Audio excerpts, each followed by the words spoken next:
His influence had been a star with a very different image.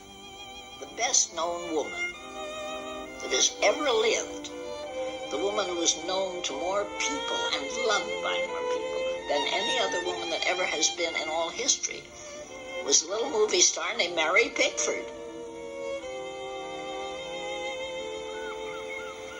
When Mary Pickford married Douglas Fairbanks in 1920, they visited Europe on their honeymoon. They had no idea of the welcome that awaited them.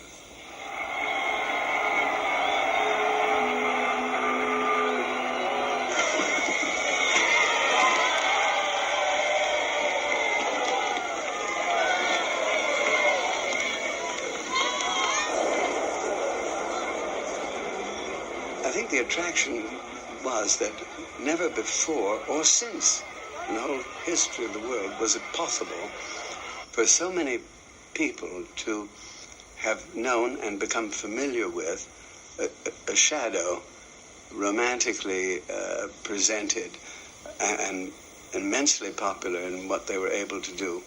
And here suddenly these people became real-life characters. They were flesh and blood. Mary Pickford was the first star to become a millionaire, but that was one role she never played.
They were mobbed.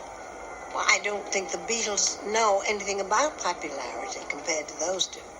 When Fairbanks and Pickford first went to London, they had a whole ring of bobbies around them, and he picked her up finally and put her on his shoulder, and all of them ran. It got past the point where it was pleasant. Mary Pickford's most famous attribute was her long golden curls. They set the first of the movie's fashion trends.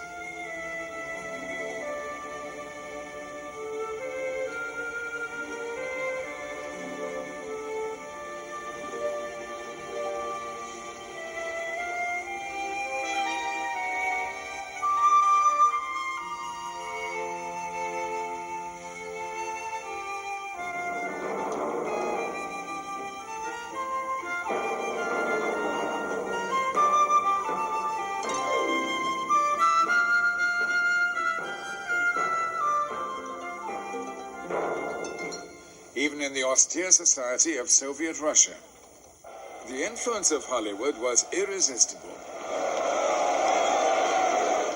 When Mary Pickford and Douglas Fairbanks visited Moscow in 1926, they were overwhelmed.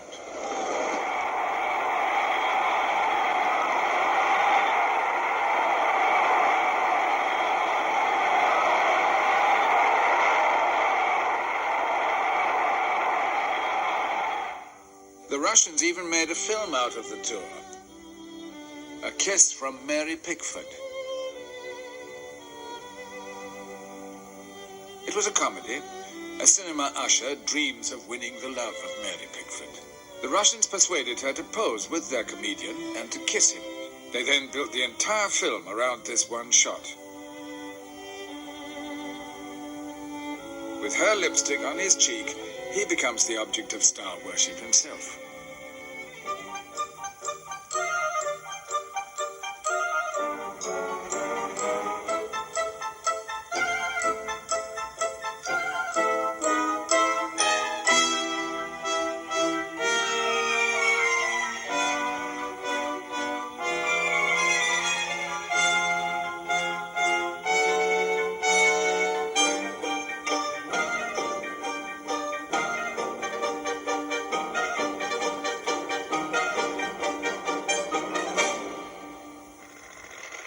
The acclaim crossed political barriers.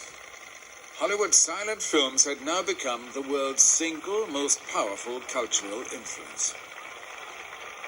They could show them everywhere in the world. Anywhere, it didn't matter what the language was. They were pantomime. Now at last we were all one people all around the world, and we had one language.